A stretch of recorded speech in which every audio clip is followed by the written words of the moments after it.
everyone. I hope everyone who's watching here today is having a great day. Welcome or welcome back to my channel. I hope you all are doing well. Oh, great. Today I'm doing much better, and thank you to everyone for your well wishes. The last time I was here, I think my body, my mind, and my soul were not in sync. One of them just didn't want to come to the party. All right. Oh yeah, quickly, let me just say this before I forget, because I keep forgetting, so I'll forget again if I don't say it now. I just want to say thank you to Pedro for always being the first to view my videos, or one of the very first few people to watch my videos. He's always there. Pedro is always there, and he has a nail channel at 𝒔𝒐𝒄𝒊𝒂𝒍𝒔 Nails. If you're not aware of his channel, please go check it out and subscribe to his channel. You will not regret it. I promise you, you won't regret it. If you do regret it, come back and tell me why, but you won't. Thank you very much, Pedro. Okay, cotton candy nails. Why cotton? I've been yearning to do these nails since I saw them the first time last year, but I was late because when I saw them, the summer season was already gone. It was already over. But I was sure that this year I would definitely try them. And voila, here I am. So I saw these trending on Pinterest, and actually, to be honest, I almost missed out on them again this year because I wasn't aware summer is getting finished. That's it, and I was slacking, maybe I fell asleep behind the wheel. But luckily I had these pastel colors, so I didn't need to run out and go get them, though they are in teeny tiny tins. I bought them last year just to see what kind of colors they would give me, because you know, with acrylic powder you can never know what will the end result be, though the color may look beautiful while it's dry, and you know, it gives you something else, or gives you a surprise of your life. You know what I mean. I know you know what I mean. Okay, let me tell you, I love these nails before I even began working on them, and then I was loving on them even more when I saw them come alive. My gosh. Every time I'd look at them, when I was done with them, every time I would look at them, I would feel happy. I would be proud of the work I did, but then there'd be a little sadness in there. Then when it would happen, you know, the sadness, I would ask myself, why am I giving these little sad vibes? What's going on? But then I remembered that when I was making these nails, creating these nails, doing these nails, I was watching Simone Biles' documentary on Netflix. Her story is just exceptional. There were sad moments, there were happy moments, there were disgusting moments. I just kept finding myself saying, why are humans so cruel? Why are humans so cruel? Anyway, if you've watched it, you'd probably know what I'm referring to. And for those who don't know, I won't mess it up for you. I won't say, in case you still want to watch it. But it was a great sad story for me, but with a great ending. Yeah, so that's, every time I look at these nails, even when I look at the video, I think about that. We humans are cruel. We are like the most empathetic people and sympathetic, but yet we are still so cruel and harsh to each other, like we don't know who we are as humans. Okay, back to the video. There isn't much explanation that's needed here, but all that I can say is that there was a plan that there'd be one nail that would have a solid color, and then there'd be some nails that have 2 ombre colors or 3 ombre colors on a nail. So I deliberately chose these tips, which are wide, a bit wider than usual, and I know, I'm aware, because I knew that I need like a wider nail canvas, if you could say that, the nail nail place, because of all the charms that I would need to get onto the nail without the obstructing the pastel colors and the ombre-ness. So I'm aware that they are wide, but don't worry about it though, because they don't show too much in the end, unless you can't unsee it now since I've made you aware of it. Try not to see it, but they don't look too bulky. They don't look too wide or too bad. I'm satisfied with it. Okay, let me come back in later on the video, or if I need to explain anything. Messages coming in and so okay, I'll come back a bit later. Enjoy the video so long.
those colors just not so creamy. They look so beautiful, good enough to eat.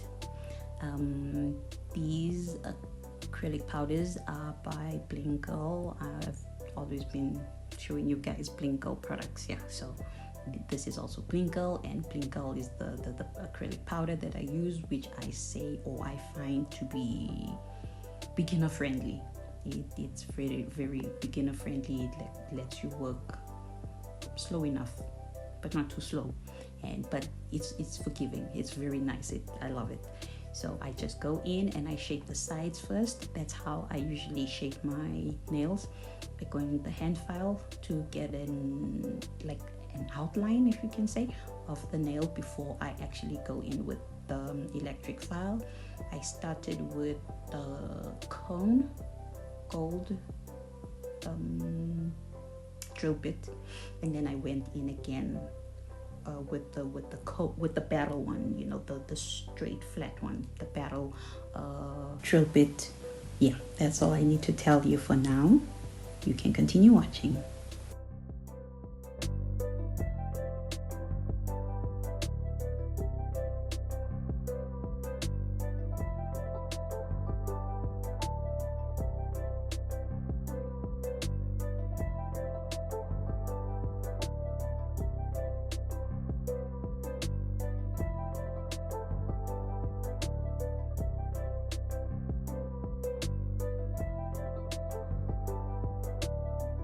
you.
So I am in love with pastel colors, really. Though orange is my favorite color, but pastel colors just make my soul smile, if you know what I mean. So my application is still not as good as I would like it to be, but I'll get there, and I'm not stressing about it. I'm not worried about it. I know I'll get there. Also, I didn't include some of the clips where I go back in and I fix the height of the nail and the apex, you know, all that. Otherwise, this video will be here until next year. Also, I'm applying a layer of Builder Gel just to give it strength.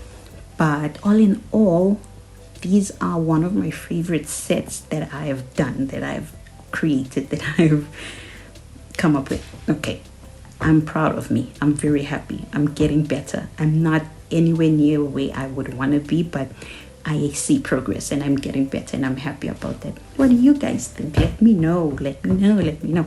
And thank you to all the brand new subscribers. Welcome. Hope you will enjoy it here. Okay. All I'll be doing now is just laying everything on the nails in no particular order. You know, the decorations, they'll just be going everywhere, anyway, anyhow. So I hope you guys will all have great days ahead until we meet here again. Let's end with the fun fact. The difference between terror and horror is that terror occurs in anticipation of the horrifying experience, while horror occurs after. Okay, everyone. Thank you very much. Goodbye. Take care. Subscribe.